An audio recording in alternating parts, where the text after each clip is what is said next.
एक समय की बात है। एक सिद्ध भिक्षु एक सम्राट के दरबार में पहुंचे।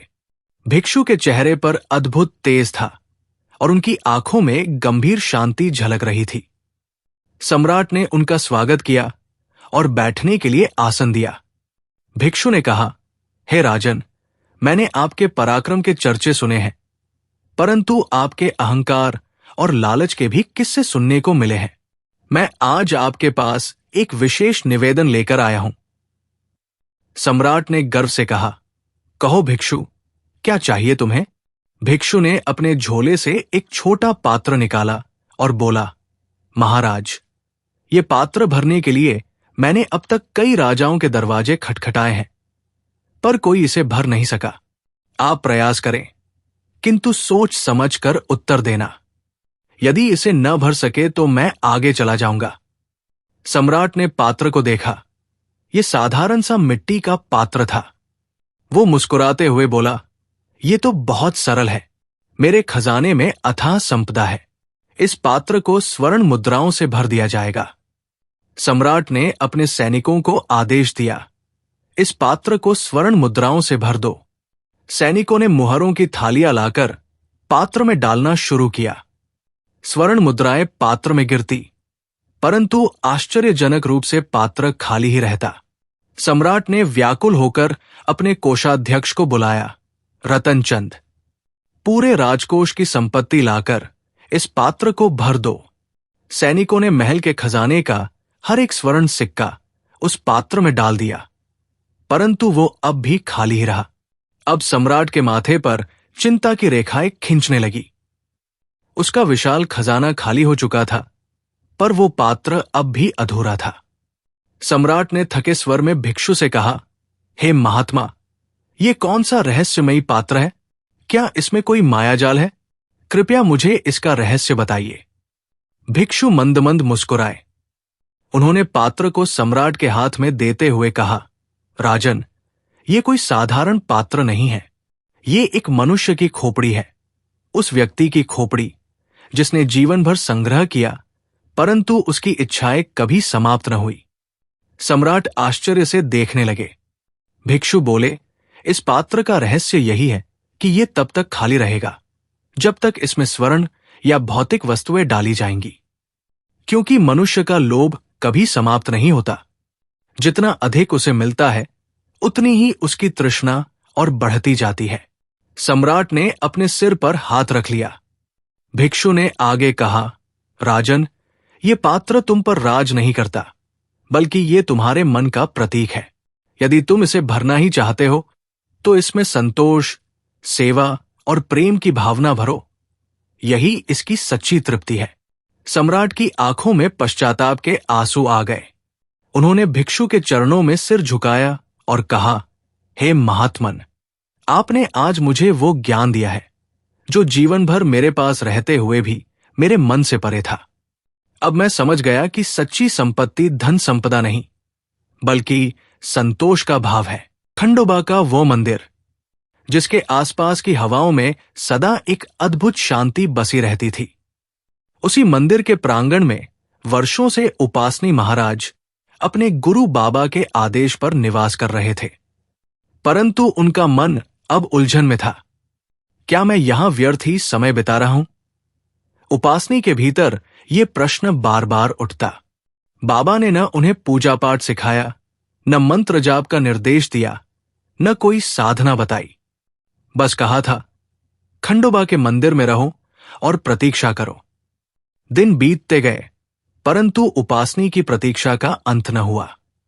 धीरे धीरे उनके मन में अपने गुरु के प्रति भी संदेह जन्म लेने लगा। क्या बाबा वास्तव में जानकार हैं? क्या वे स्वयं भी उस दिव्य ज्ञान को जानते हैं जिसकी मैं तलाश कर रहा हूं? बाबा, जो उपासनी के भीतर के प्रत्येक विचार को जानते थे, समझ गए कि समय आ गया है कि उनके शिष्य की परीक्षा ली जाए। एक दिन उपासनी बाबा के लिए भोजन बना रहे थे। तभी एक कुत्ता वहां आ गया। वो भूखा था। उसकी आंखों में भूख की पीड़ा थी। वो बार बार रसोई के पास आता और भौंकने लगता। उपासनी ने उसे कई बार भगाने का प्रयास किया, परंतु वो कुत्ता जैसे टस से मस नहीं हो रहा था। आखिरकार उपासनी का धैर्य टूट गया।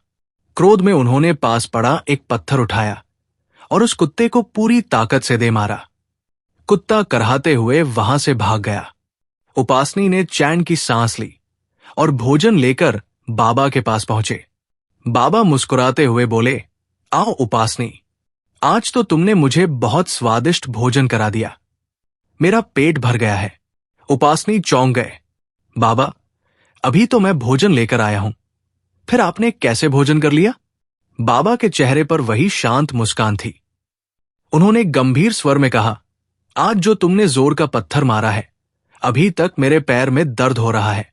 उपासनी सन्न रह गए। बाबा, मैंने तो आपको छुआ तक नहीं।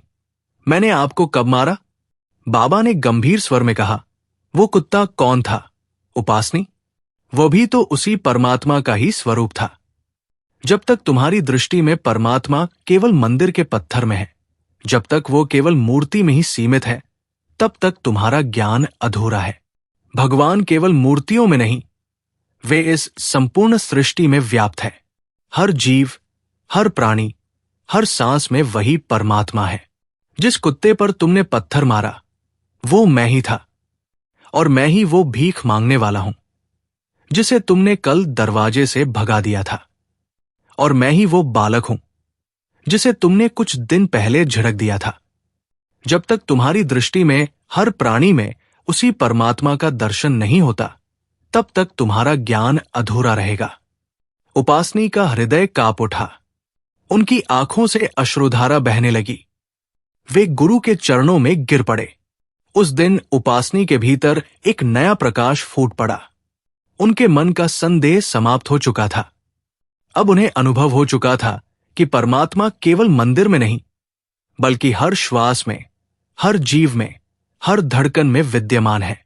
उस दिन के बाद उपासनी के जीवन का दृष्टिकोण बदल गया। अब वे हर प्राणी में भगवान को देखने लगे। उनका प्रेम और सेवा का भाव संपूर्ण जगत को अपना कुटुंब मानने लगा। सच्चा ज्ञान वही है जिसमें व्यक्ति प्रत्येक जीव में उस परमात्मा का दर्शन कर सके। जब तक ये दृष्टि विकसित नहीं होती, तब तक ज्ञान अधूरा है। प्राचीन काल की बात है। उज्जैनी नगरी में सत्यसेन नामक एक प्रतापी राजा का राज था। सत्यसेन जितना पराक्रमी था, उतना ही धर्मपरायण भी। परंतु उसकी एक चिंता थी। उसका पुत्र आर्यन अध्यात्म और धर्म में कोई रुचि नहीं रखता था। वो अपने जीवन को केवल भौतिक सुखों में ही सार्थक मानता था। एक दिन आर्यन गंभीर रूप से बीमार पड़ गया। वैद्य, हकीम, औषधियां सब निष्फल हो गई। आर्यन की सांसें क्षीण होती जा रही थी। तभी एक सिद्ध महात्मा को बुलाया गया। महात्मा ने ध्यानमग्न होकर कहा, राजन, इसका रोग साधारण नहीं है। इसे जीवन का गहरा सत्य जानना होगा। केवल औषधि से इसका उद्धार नहीं होगा। सत्यसेन ने विनम्रता से कहा, गुरुदेव, कृपा कर इसका मार्गदर्शन करें। महात्मा ने आर्यन के सिर पर हाथ रखते हुए कहा, वत्स, तुम क्यों घबराते हो? मृत्यु से भयभीत क्यों हो? कमजोर स्वर में आर्यन बोला, गुरुदेव, मेरा दम घुट रहा है। ऐसा लग रहा है जैसे प्राण निकल रहे हों। क्या यही अंत है? महात्मा मुस्कुराए और बोले, नहीं वत्स, प्राण का जाना अंत नहीं है। ये तो तुम्हारे भीतर बहने वाली एक दिव्य धारा है। दिव्य धारा? आर्यन ने आश्चर्य से पूछा। महात्मा ने कहा, सुनो वत्स, जब जल से भरी हुई नदी बहती है, तब वो जीवंत होती है। परंतु यदि उसका जल सूख जाए, तो वही नदी मृतप्राय हो जाती है। तुम्हारा शरीर भी ऐसा ही है। तुम्हारे भीतर बहने वाली वो नदी प्राण है। जब तक प्राण है, तुम्हारा शरीर चलता है। परंतु ये केवल सांस लेने की प्रक्रिया नहीं है। आर्यन ने विस्मय से पूछा, तो फिर प्राण क्या है? महात्मा ने गंभीर स्वर में कहा, प्राण चेतना का वो अंश है जो तुम्हें ब्रह्म से जोड़ता है। जैसे सूर्य की किरणें सूर्य का ही प्रकाश लेकर पृथ्वी पर आती है, वैसे ही प्राण भी ब्रह्म का अंश लेकर तुम्हारे भीतर चेतना का संचार करता है। ये प्राण ही तुम्हें जीवंत रखता है, तुम्हारे मन को गति देता है और आत्मा को शरीर से जोड़ता है। आर्यन कुछ सोचने लगा। उसकी आंखों में एक नया प्रकाश झलकने लगा था। महात्मा ने आगे कहा, यदि तुम इस प्राण को जान लो तो तुम अपने भीतर स्थित उस दिव्य आत्मा को भी जान जाओगे, जो न कभी जन्म लेती है न मरती है। आत्मा तो शाश्वत है, ये केवल देह बदलती है। आर्यन ने श्रद्धा से कहा, गुरुदेव, तो क्या मृत्यु का अर्थ केवल इस प्राण का शरीर से निकल जाना है? महात्मा मुस्कुराते हुए बोले, हाँ वत्स, जैसे दीपक का तेल समाप्त हो जाने पर लौ बुझ जाती है, वैसे ही जब प्राण इस शरीर को छोड़कर चला जाता है तो देह निष्प्राण हो जाती है, परंतु आत्मा अजर अमर है। यही आत्मा तुम्हारा वास्तविक स्वरूप है। उस दिन आर्यन की चेतना मानो जाग उठी थी। उसने अनुभव किया कि उसके भीतर एक अद्भुत ऊर्जा का संचार हो रहा है। उसकी सांसें अब स्थिर थी और उसका मन पूर्णतः शांत था। स्वस्थ होने के बाद आर्यन का जीवन पूरी तरह बदल गया। अब वो हर कर्म में श्रद्धा रखता, हर प्राणी में आत्मा के दर्शन करता और हर श्वास को ब्रह्म का प्रसाद मानकर जीने लगा। एक बार उसके राज्य में भयंकर अकाल पड़ा। लोग भूख से त्रस्त होकर मरने लगे। आर्यन ने अपने भीतर के आत्मज्ञान के प्रकाश में एक विशाल अन्न क्षेत्र की स्थापना की, जहां हर व्यक्ति को भोजन और आश्रय मिलने लगा। वहां न जाति का भेद था, न अमीर गरीब का फर्क। जो भी आता उसे प्रेम पूर्वक भोजन और आश्रय मिलता।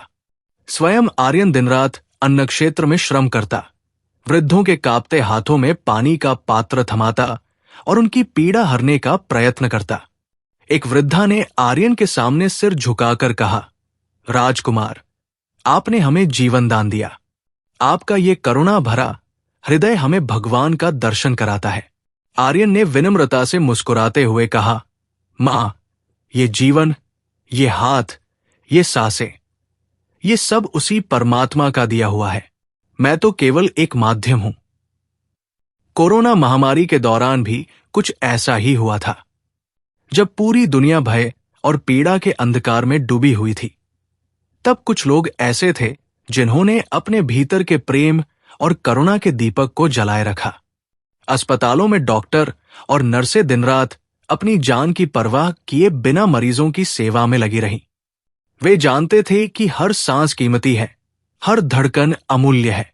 ये कहानी हमें याद दिलाती है कि जीवन केवल सांसों का खेल नहीं है, बल्कि हर प्राणी के भीतर बह रही वो दिव्य चेतना है जो हमें एक दूसरे से जोड़ती है। कोरोना महामारी के समय जिन हाथों ने प्रेम और करुणा से सेवा की, वे केवल मानव के हाथ नहीं थे, वे परमात्मा के ही करुणामय स्पर्श का प्रमाण थे। जो इस सत्य को समझ लेता है, उसके भीतर से मृत्यु का भय समाप्त हो जाता है। वो हर जीवन को ब्रह्म का दिव्य अंश मानकर उसके प्रति प्रेम और करुणा का भाव रखता है। यही ज्ञान है, यही जागरण है और यही जिज्ञासा का वास्तविक अर्थ है। नील एक युवा व्यवसायी था जो अपनी कंपनी के बढ़ते घाटे के कारण बहुत परेशान था। हर समय उसे लगता कि कुछ भयंकर होने वाला है। छोटी छोटी बातों पर उसका दिल तेजी से धड़कने लगता और वो हर निर्णय से पहले कई बार सोचता। एक दिन उसके मित्र समीर ने कहा, तुम हर समय इतने चिंतित क्यों रहते हो? नील ने निराश स्वर में कहा, मुझे डर लगता है। अगर मेरी कंपनी डूब गई तो क्या होगा? लोग मेरा मजाक उड़ाएंगे। मेरे परिवार का क्या होगा? समीर ने उसे एक वृद्ध साधु के पास ले जाने का सुझाव दिया। साधु ने नील से पूछा, तुम्हें किसका भय है? नील ने कहा, मुझे असफलता का भय है। साधु मुस्कुराए और बोले, तुम्हें दो प्रकार का भय सताता है, सचेत भय और प्रारब्ध भय। ये सचेत भय क्या है? नील ने पूछा। साधु बोले, सचेत भय वो है जो तुम्हें सचेत करता है, तुम्हें सावधान बनाता है। जैसे आग देखकर तुम्हें डर लगता है, इसलिए तुम जलने से बचते हो। सचेत भय जीवन में आवश्यक है क्योंकि ये तुम्हारी रक्षा करता है। ये भय तुम्हें सचेत करके तुम्हें उचित कर्म करने के लिए प्रेरित करता है। नील ने सहमति में सिर हिलाया, लेकिन मेरा डर मुझे कुछ करने से रोक रहा है। साधु ने कहा, यह तुम्हारा प्रारब्ध भय है। ये भय उस चीज का है जिस पर तुम्हारा कोई नियंत्रण नहीं है। ये तुम्हें व्यर्थ ही चिंता में डुबो देता है और तुम्हारे आत्मविश्वास को कमजोर कर देता है। तो क्या मैं इस भय से कभी मुक्त नहीं हो सकता? नील ने चिंतित स्वर में पूछा। साधु ने मुस्कुराते हुए कहा, प्रारब्ध भय का उपाय है समर्पण। जब तुम समझ जाते हो कि हर परिणाम परम सत्य के अधीन है, तब भय का स्थान विश्वास ले लेता है। जीवन में सफलता और असफलता, लाभ और हानि, ये सब उस परम व्यवस्था का ही भाग है। तुम केवल अपने कर्म पर ध्यान दो, परिणाम की चिंता मत करो। नील को पहली बार अपने भीतर का भ्रम स्पष्ट दिखने लगा था। उसने साधु के चरणों में प्रणाम किया और लौट आया। अब वो हर निर्णय पूरे आत्मविश्वास के साथ लेता था। अपने काम में पूरी मेहनत करता, लेकिन परिणाम को लेकर परेशान नहीं होता। समय के साथ उसकी कंपनी ने उन्नति कर ली, लेकिन नील को सबसे बड़ी सफलता अपने भीतर मिली थी। उसके भीतर का भय समाप्त हो चुका था। कुछ दिन बाद नील फिर से उस साधु के पास पहुंचा। इस बार उसका चेहरा गंभीर था, जैसे किसी गहरे सवाल का बोझ उसके मन पर हो। साधु ने मुस्कुराकर पूछा, वत्स, क्या बात है? तुम्हारे मन में कोई उलझन है? नील ने कहा, गुरुदेव, मैंने आपकी बात मानकर प्रारब्ध भय को त्याग दिया था। मैंने अपने काम में पूरी निष्ठा रखी और परिणाम की चिंता छोड़ दी, लेकिन फिर भी एक अजीब डर भीतर बना रहता है। ऐसा लगता है कि सब कुछ खत्म हो जाएगा, जैसे कुछ छूट रहा है। मैं शांति महसूस नहीं कर पा रहा हूं। साधु ने ध्यानपूर्वक उसकी बात सुनी और कहा, वत्स, ये भय उसी सत्य का संकेत है जिसका ज्ञान तुमने अभी तक नहीं किया है। क्या अर्थ है इसका, गुरुदेव? नील ने उत्सुकतापूर्वक पूछा। साधु गंभीर स्वर में बोले, ये भय उसी परम सत्य का भय है जिसे शास्त्रों में ब्रह्म का भय कहा गया है। ब्रह्म का भय? नील चकित हो उठा। साधु ने समझाया, इस संसार की सारी व्यवस्थाएं उसी परम सत्य के अधीन है। सूर्य समय पर निकलता है, पृथ्वी अपने पथ पर चलती है, ऋतु परिवर्तन होते हैं। ये सब उस ब्रह्म के भय से ही संभव है। ये भय कोई साधारण भय नहीं है। ये वो भय है जो हमें अनुशासन में रखता है, हमें अपने कर्तव्य के प्रति सजग करता है। लेकिन गुरुदेव, इस भय से मुक्ति कैसे मिले? नील ने पूछा। साधु मुस्कुराए और बोले, इस भय से मुक्ति नहीं, इसके साथ सामंजस्य बनाना ही जीवन का रहस्य है। जब व्यक्ति इस सत्य को स्वीकार कर लेता है कि वो उस परम सत्य के अधीन है, तब उसका अहंकार गलने लगता है और भीतर समर्पण का भाव जन्म लेता है। तब वो हर क्षण को ईश्वर का प्रसाद मानने लगता है। न सुख में अहंकार करता है, न दुख में निराश होता है। यही वास्तविक निर्भयता है। नील को जैसे अपनी समस्या का उत्तर मिल गया था। उसने विनम्रता से साधु के चरण स्पर्श किए और वापस लौट आया। अब उसका जीवन सचेत भय से सुरक्षित था, प्रारब्ध भय से मुक्त था और ब्रह्म के भय में समर्पण की शांति थी। सचेत भय हमारी रक्षा करता है, प्रारब्ध भय केवल चिंता का कारण बनता है और ब्रह्म का भय हमें अनुशासन और समर्पण सिखाता है। जब व्यक्ति इस परम सत्य को स्वीकार कर लेता है, तब उसके भीतर गहरी शांति और निर्भयता का संचार होता है। एक समय की बात है, एक गांव में एक विद्वान संत रहते थे, जिनकी ख्याति दूर दूर तक फैली थी। उनके पास दूर दूर से लोग अपने प्रश्नों के उत्तर पाने आते थे। एक दिन एक युवक उनके पास आया। उसका मन भारी चिंता में डूबा हुआ था। गुरुदेव, युवक बोला, मैं सच और झूठ के बीच का अंतर नहीं समझ पाता। कई बार जो सच प्रतीत होता है वो बाद में झूठ साबित होता है, और जो झूठ लगता है वो कभी कभी सच निकलता है। मैं कैसे जानूं कि सत्य क्या है और असत्य क्या? संत मुस्कुराए। उन्होंने युवक को अपने पास बैठाया और बोले, आओ, तुम्हें एक कथा सुनाता हूं। एक समय की बात है, एक राज्य में राजा के दरबार में एक चतुर मंत्री था। वो बहुत ज्ञानी था, लेकिन राजा उससे जलने लगा था, क्योंकि मंत्री के ज्ञान के कारण उसका प्रभाव दरबार में बहुत बढ़ गया था। राजा ने सोचा कि यदि इस मंत्री को मूर्ख साबित कर दिया जाए तो उसका मान घट जाएगा। एक दिन राजा ने अपने दरबार में सबको बुलाया और मंत्री को चुनौती दी। उसने कहा, तुम कहते हो कि तुम्हें सत्य का ज्ञान है। मैं तुम्हें एक प्रश्न पूछूंगा। यदि तुमने गलत उत्तर दिया तो तुम्हें मृत्युदंड दिया जाएगा। मंत्री ने विनम्रता से कहा, राजन, प्रश्न पूछिए। राजा ने दरबार के बीच एक चमकीला हीरा रखा और कहा, बताओ, ये हीरा असली है या नकली? दरबारियों की सांसें थम गई। मंत्री ने हीरे को ध्यान से देखा, फिर मुस्कुराकर बोला, राजन, ये हीरा तो नकली है। राजा ठहाका मारकर हंसा। ये तो असली हीरा है। तुम्हारी मृत्यु का समय आ गया है। मंत्री ने शांति से कहा, राजन, इसे धूप में ले चलिए, सत्य स्वयं प्रकट हो जाएगा। राजा और पूरा दरबार मंत्री के साथ बाहर आया। जब वो चमकीला हीरा सूर्य की किरणों में लाया गया तो उसका तेज अचानक फीका पड़ गया। हीरा असली प्रतीत हो रहा था, लेकिन वो कांच से बना हुआ था और उसकी चमक सूर्य की रोशनी में खो गई। राजा हतप्रभ रह गया। मंत्री, तुमने कैसे जाना कि यह नकली था? मंत्री ने कहा, राजन, सत्य की पहचान केवल आंखों से नहीं होती। सत्य वही है जो हर परिस्थिति में अडिग और स्थिर बना रहे। असत्य सदा रूप बदलता है, आकर्षक प्रतीत होता है, लेकिन स्थायी नहीं होता। सत्य कभी अपनी चमक नहीं खोता। संत ने युवक को देखा और कहा, बेटा, इस संसार में असत्य दिखावे में बड़ा आकर्षक लगता है।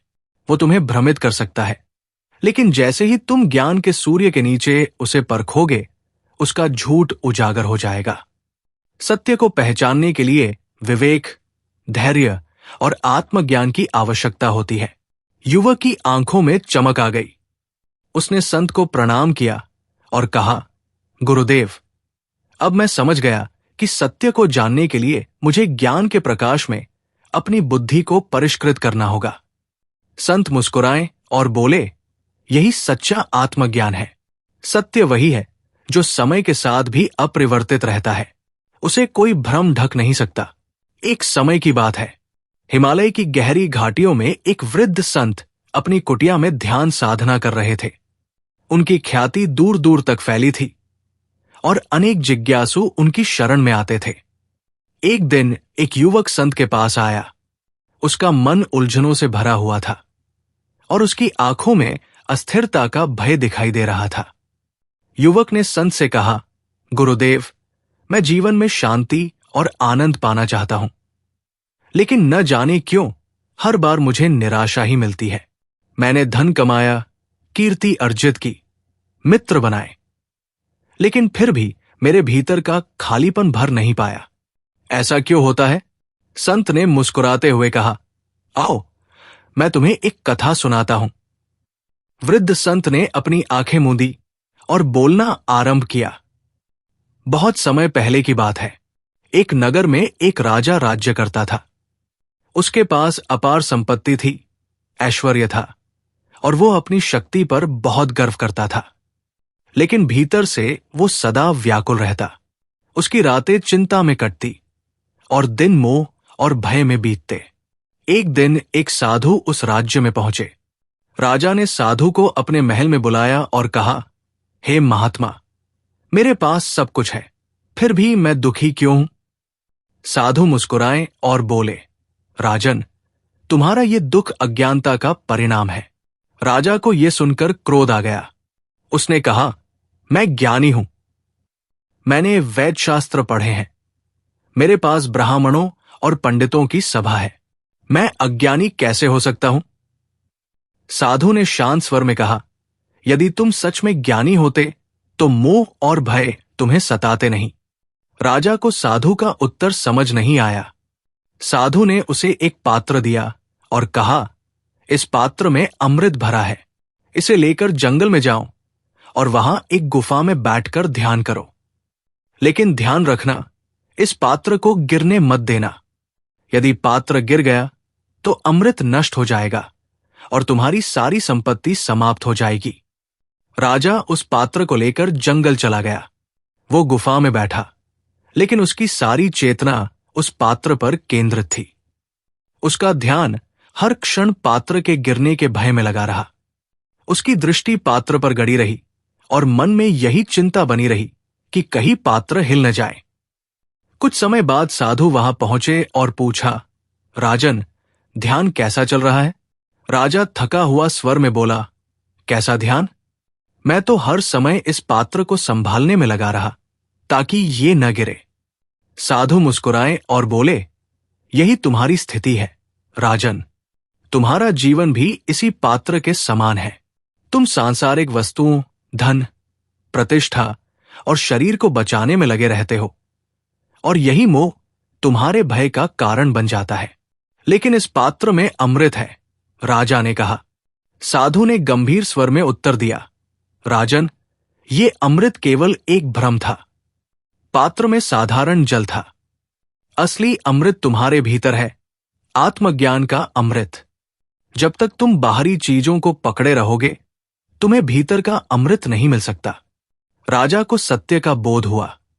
उसने समझ लिया कि उसकी सारी व्याकुलता, भय और मोह केवल अज्ञानता का परिणाम थे। संत ने युवक की ओर देखा और कहा, बेटा, जब तक तुम्हारा मन बाहरी चीजों को ही सत्य मानता रहेगा, तुम भटकते रहोगे। मोह और भय का नाश तभी होगा जब तुम आत्मा के सत्य को जान लोगे। आत्मा ही वास्तविक अमृत है और जो इस सत्य को पहचान लेता है वही परम आनंद को प्राप्त करता है। युवक के चेहरे पर नई ऊर्जा और प्रकाश था। उसने संत को प्रणाम किया और बोला, गुरुदेव, आज मुझे समझ में आ गया कि सच्चा आनंद न तो धन में है, न कीर्ति में, वो तो आत्मा के प्रकाश में है। अब मैं उस प्रकाश को पाने के लिए प्रयत्न करूंगा। संत ने आशीर्वाद दिया और कहा, बस यही सत्य है। जो इसे जान लेता है वो जन्म मरण के भय से मुक्त हो जाता है और परमानंद को प्राप्त करता है। चैनल को लाइक करें, शेयर करें और सब्सक्राइब करना न भूलें। आपका सहयोग ही हमारी प्रेरणा है। नगर के एक प्रसिद्ध राजा धर्मसेन का पुत्र चेतन अपने पिता के जीवन काल में ही अत्यंत चिंतित रहने लगा था। उसे अपने प्रियजनों के खोने का भय सदा सताता था। एक दिन जब उसके प्रिय मित्र का निधन हो गया तो चेतन दुख के सागर में डूब गया। वो हर समय यही सोचता रहता कि मृत्यु इतनी निर्दयी क्यों है। चेतन के मन में प्रश्नों का ज्वार उमड़ पड़ा। अगर जीवन का अंत मृत्यु ही है तो फिर जीवन का अर्थ ही क्या है? अपनी इस व्यथा का समाधान खोजने के लिए वो एक सिद्ध महात्मा के पास पहुंचा। महात्मा ने उसे देखकर कहा, वत्स, तुम्हारे मुख पर गहरा दुख दिखाई दे रहा है, क्या बात है? चेतन ने भर्राए स्वर में कहा, गुरुदेव, मृत्यु ने मेरे प्रिय मित्र को छीन लिया। क्या मृत्यु से बचने का कोई उपाय नहीं है? महात्मा गंभीर स्वर में बोले, वत्स, जो जन्मा है उसकी मृत्यु निश्चित है और जो मरा है उसका पुनर्जन्म भी निश्चित है।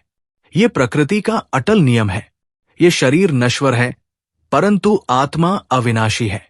लेकिन गुरुदेव, चेतन ने व्याकुलता से पूछा, यदि आत्मा अमर है तो फिर हम अपने प्रियजनों को खोने पर इतना दुखी क्यों होते हैं? महात्मा ने मुस्कुराते हुए कहा, आओ तुम्हें एक कहानी सुनाता हूं।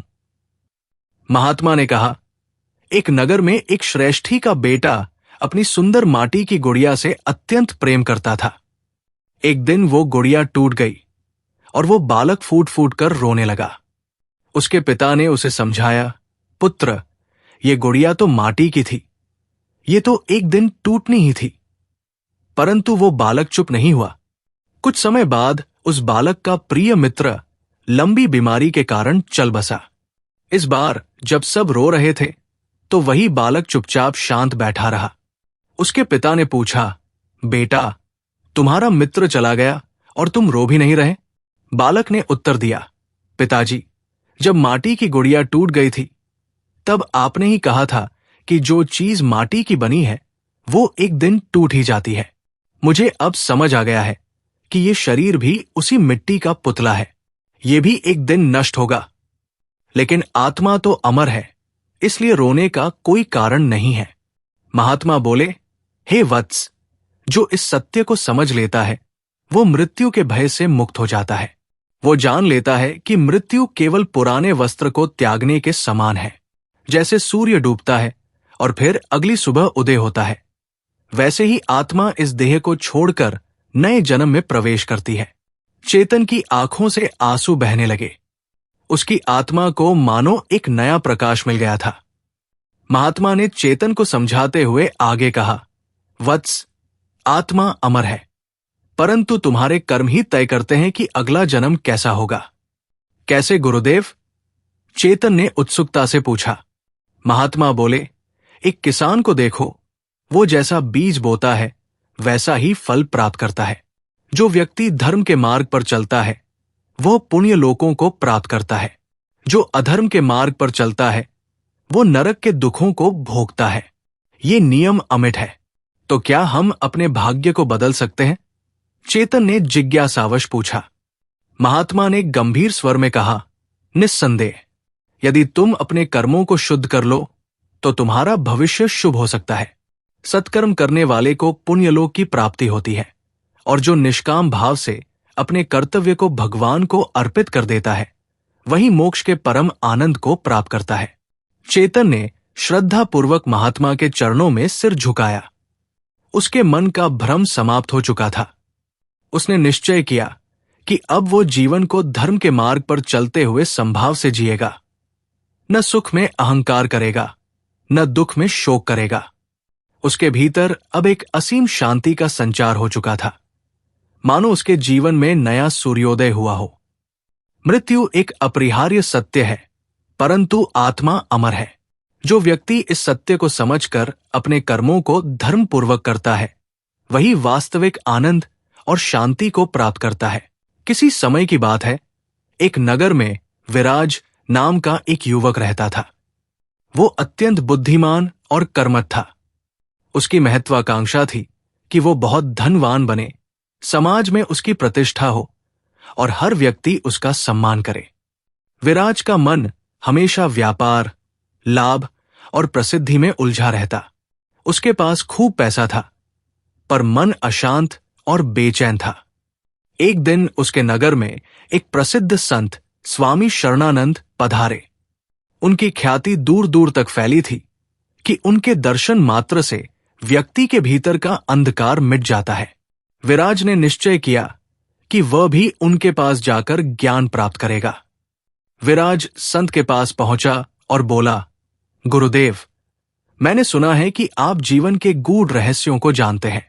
कृपया मुझे वो ज्ञान दे जिससे मैं सुखी और समृद्ध बन सकूं। स्वामी जी मुस्कुराए और बोले, वत्स, मैं तुम्हें एक रहस्य बताऊंगा, पर पहले तुम्हें इसे अनुभव करना होगा। कल प्रातः सूर्योदय के समय पास के जंगल में मुझसे मिलना। अगली सुबह विराज नियत समय पर पहुंचा। स्वामी जी उसे एक घने जंगल में ले गए। वहां एक संकरी पगडंडी थी जिसके एक ओर गहरी खाई थी। स्वामी जी बोले, विराज, इस संकरी पगडंडी पर चलो, पर ध्यान रखना कि तुम खाई में गिर न जाओ। विराज भयभीत हो गया, पर स्वामी जी के आदेश को मानते हुए वो पगडंडी पर बढ़ा। उसके मन में हर कदम पर भय था कि कहीं उसका पैर न फिसल जाए। किसी प्रकार वो उस पगडंडी को पार कर सका। स्वामी जी मुस्कुराते हुए बोले, वत्स, ये खाई उस अविद्या का प्रतीक है जिसमें गिरकर मनुष्य अपनी चेतना खो देता है। धन, पद और प्रतिष्ठा का मोह ही इस खाई का स्वरूप है। जब व्यक्ति केवल इन चीजों में ही सुख ढूंढता है तो उसका जीवन इसी तरह भय, चिंता और अस्थिरता से भर जाता है। विराज बोला, तो क्या संसार का त्याग कर देना ही ज्ञान है? स्वामी जी बोले, नहीं वत्स, ज्ञान का अर्थ त्याग नहीं, अपितु सत्य को जानना है। चलो, मैं तुम्हें कुछ और दिखाता हूं। वे विराज को एक पेड़ के नीचे ले गए, जहां एक वृद्ध किसान अपने खेत के औजार ठीक कर रहा था। वो निर्धन था, पर उसके चेहरे पर अपूर्व शांति थी। स्वामी जी बोले, ये किसान हर दिन परिश्रम करता है, पर उसकी दृष्टि केवल धन पर नहीं है। वो जानता है कि ये संसार अस्थायी है, इसलिए वो अपने प्रत्येक कर्म को प्रेम, निष्ठा और समर्पण के भाव से करता है। यही विद्या है। संसार में रहते हुए भी संसार से मुक्त रहना। विराज की आंखें नम हो गई। उसने कहा, गुरुदेव, अब मैं समझ गया कि अविद्या ने मुझे सांसारिक मोह में बांध रखा था। कृपया मुझे विद्या का मार्ग दिखाइए। स्वामी जी ने आशीर्वाद देते हुए कहा, वत्स, जब भी तुम्हें कोई कार्य लोभ, क्रोध या अहंकार से प्रेरित लगे, समझ लेना कि वो अविद्या है। और जब तुम्हें कोई कार्य प्रेम, सेवा और सत्य के लिए प्रेरित करे, समझ लेना कि वही विद्या है। उस दिन के बाद विराज का जीवन बदल गया। अब वो केवल धन के पीछे नहीं भागता था, बल्कि अपने कर्म को प्रेम और श्रद्धा से करने लगा। धीरे धीरे उसकी प्रसन्नता और संतोष का ऐसा आलोक फैलने लगा कि पूरा नगर उससे प्रेरणा लेने लगा। अविद्या वह है जो हमें संसार के मोह में बांधती है, जबकि विद्या वह है जो हमें आत्मा के सत्य का बोध कराती है।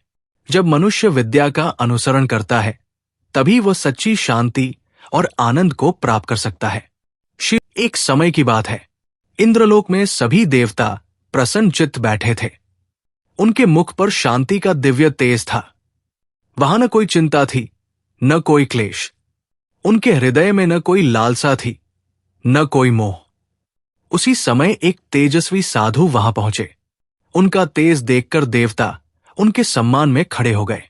साधु ने हाथ जोड़कर पूछा, हे देवराज, क्या आप बता सकते हैं कि आपके मन में इस समय क्या चल रहा है? इंद्र ने हल्की मुस्कान के साथ कहा, हमारे मन में शांति है, न कोई लालसा है, न कोई चिंता। हम बस अपने कर्तव्यों का पालन करते हैं और यही हमारी संतुष्टि का कारण है। साधु ने पूछा, और यदि तुम्हें विपत्ति आ जाए तो क्या होगा? इंद्र ठहाका लगाकर बोले, विपत्ति जो आता है उसे स्वीकार करना ही धर्म है। हम तो केवल अपने कर्म में लीन रहते हैं। सुख आए तो उसका स्वागत, दुख आए तो उसकी स्वीकृति ही हमारी साधना है। साधु ने इंद्र को प्रणाम किया और धरती पर लौट आए। यहां उन्होंने एक राजा को देखा जो अपने भव्य महल में बैठा चिंता में डूबा था। उसके माथे पर बल थे और आंखों में बेचैनी। साधु ने पूछा, राजन, आप क्यों दुखी हैं? राजा ने लंबी सांस ली और कहा, मुझे चिंता है कि मेरे शत्रु मुझ पर आक्रमण न कर दें। मेरे खजाने का क्या होगा? मेरे परिवार का क्या होगा? हर समय मन आशंकाओं से घिरा रहता है। साधु मुस्कुराए और बोले, राजन, यही अंतर है देवताओं और मनुष्यों में। देवता सदा अपने धर्म का पालन करते हैं और परिणाम की चिंता नहीं करते, इसलिए वे सदा आनंद में रहते हैं। मनुष्य अपने कर्मों को इच्छाओं और मोह के साथ करता है, इसलिए वो दुख और चिंता में डूबा रहता है। राजा कुछ सोचने लगा। उसके भीतर प्रश्न उठा, तो क्या मनुष्य को अपनी इच्छाओं का त्याग कर देना चाहिए? साधु ने कोमल स्वर में कहा, नहीं, त्याग का अर्थ इच्छाओं को दबाना नहीं है, बल्कि उन्हें प्रभु को समर्पित कर निष्काम भाव से कर्म करना है। जब मनुष्य बिना किसी फल की आसक्ति के कर्म करता है, तब वो देवताओं की तरह शांति और आनंद का अनुभव करता है। राजा की आंखों में आशा की चमक जाग उठी। उसने साधु के चरणों में सिर झुकाया और कहा, अब मैं समझ गया कि मनुष्य भी देवताओं के समान हो सकता है। बस उसे अपने कर्म को धर्म, भक्ति और समर्पण के भाव से करना चाहिए। साधु मुस्कुराए और बोले, सत्य ही तो यही है, और यही है मानव जीवन का सबसे गूढ़ रहस्य।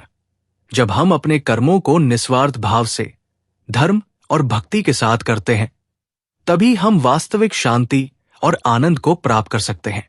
देवताओं का यही रहस्य है और मनुष्य भी उसी मार्ग पर चलकर दिव्यता को प्राप्त कर सकता है। ये थी एक अद्भुत प्रेरणादायक कथा आपके अपने चैनल जिज्ञासा पर। ऐसी ही ज्ञानवर्धक और रोचक कहानियों के लिए चैनल को लाइक करें, शेयर करें और सब्सक्राइब करना न भूलें। आपका सहयोग ही हमारी प्रेरणा है।